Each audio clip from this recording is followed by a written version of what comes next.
Welcome to Plutus IAS, and today we are covering geometrical isomers of coordination compounds. Now, many students have problem while making whenever you get how many numbers of geometrical isomers are possible for a complex and how many of them are optically active. Now, the problem main arises that most of the geometrical isomers can be defined on the basis of the relative arrangement of other ligand with respect to one another. This is by definition we can explain that isomerism arising from arising from relative change in arrangement of relative change in position of position of ligand in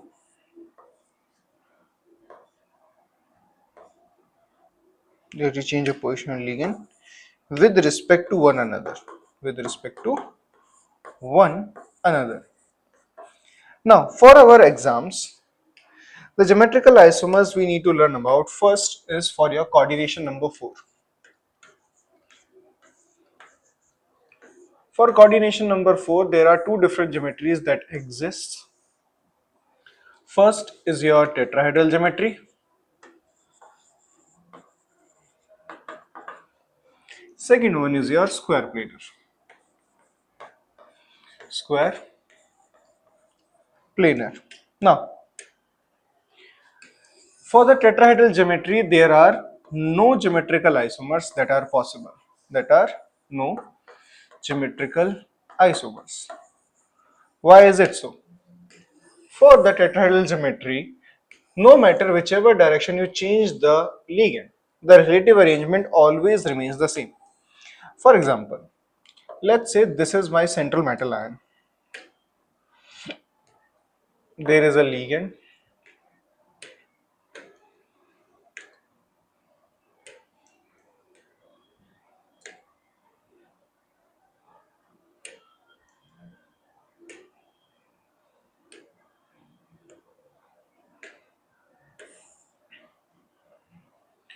Now all of these ligands are present in a tetrahedral arrangement.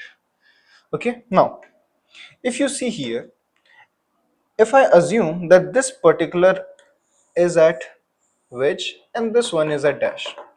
So here this green atom has nearest neighbor as yellow, red, and one of is in the blue.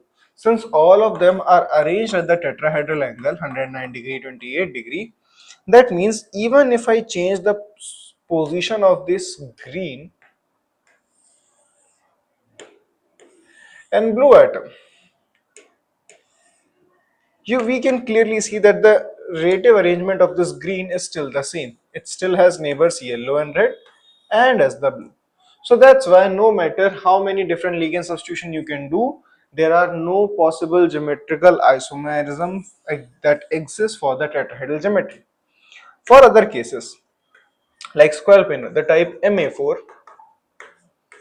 the type Ma3b, they have no geometrical isomers. Why? Because no matter whichever direction you change the ligand, the relative arrangement will always remains the same. A.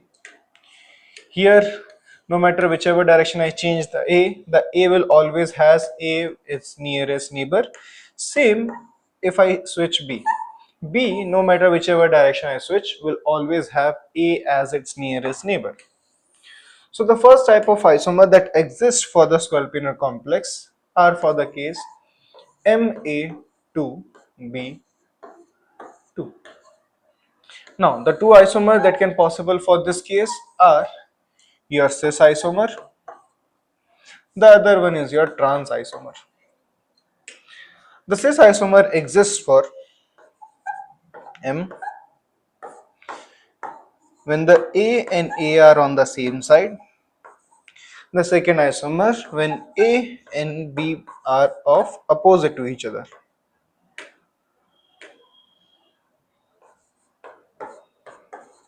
So these are the two possible isomers that exist for the type Ma2B2 for square planar geometry. Now let's try to switch two different ligands. Let's say Ma2BC. Now remember, whenever we need to form a geometrical isomer, first make whatever arrangement you want to make. For example, this particular time I'm taking and I'm fixing the ligand B here. That means if B opposite has a ligand A, that means whatever the geometry I'm trying to recreate, it should not have B and A opposite to one another. So the other option that can exist for me is I can put A against A,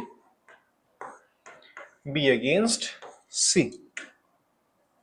Now if you see, no matter whichever ligand I move after this, the relative configuration will always somehow represent this configuration. For example, if someone says that, let's put C and A against one another this way, and this is A. So if you can see that if I rotate this particular geometry, let's say if I put, let's say A is here, B here. So just by simple rotation of this molecule, for example, if this is a imaginary line that is passing through the center of this molecule. So if I rotate this molecule by several angles, I can see on rotation, this B can come at this position, C will move at this, and A will again come opposite to one another. Hence, this isomer will not be considered, and there are only two possible geometrical isomers for this geometry. Now,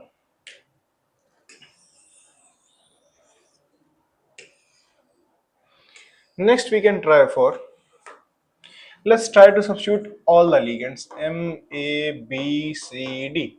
How many geometrical isomers are possible for this case? So number one, whatever geometry you want to make, first we'll make that. Let's say B and A, C, D.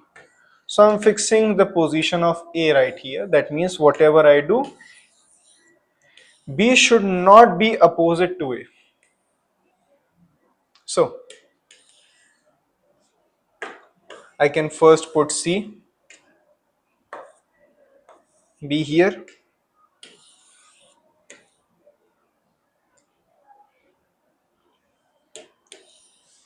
then I can put D here.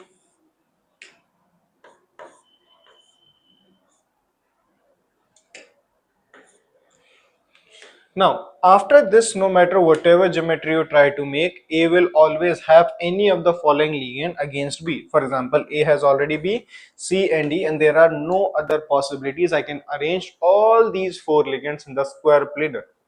Hence, for this kind of complex, the total number of geometrical isomers are equals to 3.